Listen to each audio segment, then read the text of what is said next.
Topic ہے Roman umpire کا. اب رومن امپائر میں اب ہم یہ دیکھتے ہیں کہ رومن امپائر کیا رہی، اس میں کیا واقعہ رہا اور کیا معاملہ ہے.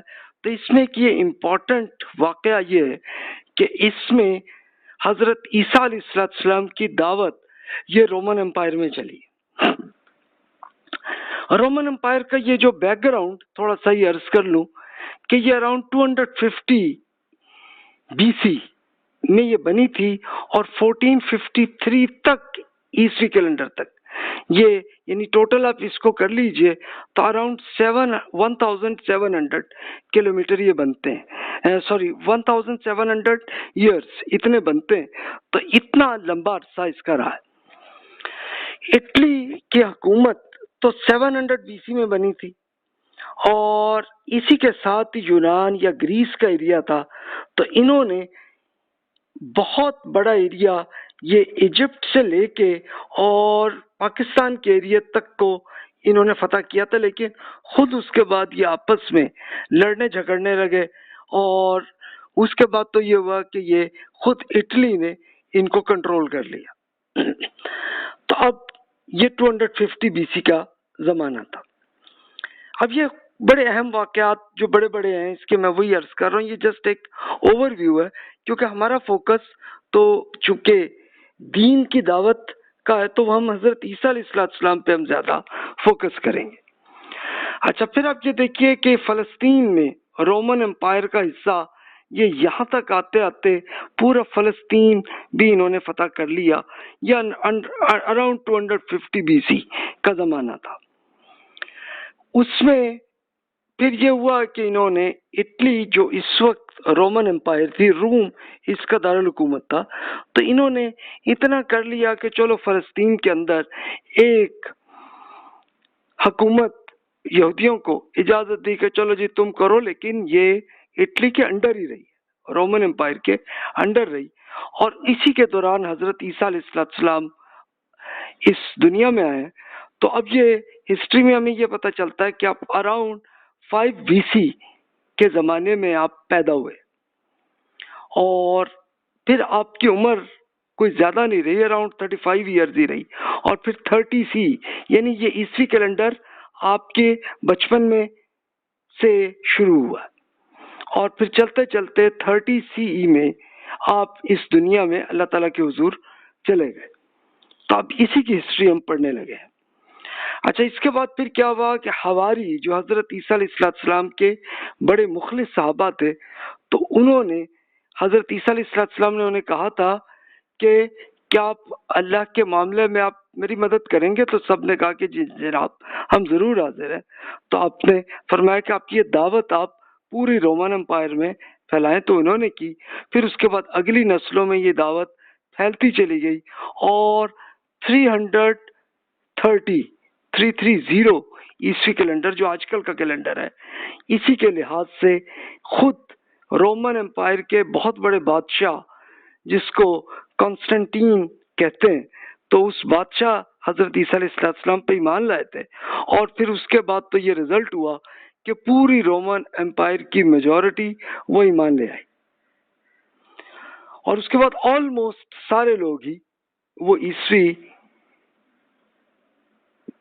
کیلنڈر کے حساب سے اراؤنڈ 300-400 کے آس پاس وہ سارے کے سارے عیسائی بن گئے. اور وہیں تک ہی نہیں رہا بلکہ انہوں نے دعوت کو اور طرف پھیلایا اور پھر افریقہ اور یورپ میں پھیلائی اور پھر اسی طرح یہ آگے چلتے چلتے انہوں نے دعوت کو رشیا میں پھیلایا. تو ان کی بھی بڑی تعداد وہ آ گئی. تو اسی لیے آج ہمیں نظر آتا ہے کہ جو دنیا کے اندر میجورٹی جو ہے وہ کرسچنز ہیں. تو اس طرح سے ہوا. اچھا، اب رومن اور ساسانی امپائر آپ پڑھ چکے ہیں. یہ ایرانی امپائر تھی، ان کی آپس میں بڑی جنگیں ہوئی ہیں. 602 to 628 عیسوی کیلنڈر میں بڑا واقعہ ہے، اس کو ہم ڈسکس کریں گے. اور یہ خود قرآن مجید میں اس کا ذکر ہے کہ جس میں سورۃ الروم میں یہ اس کا ذکر ہے. اب یہ سورۃ الروم کا جو نام ہے وہ بھی یہ رومن امپائر کے نام پہ ہی ہے، اس سورت کا نام مشہور ہوا. تو ان کے اندر زبردست جنگیں ہوئی تھیں. اس کے بعد رومن اور ساسانی امپائر کی یہ صحابہ کرام رضی اللہ عنہم سے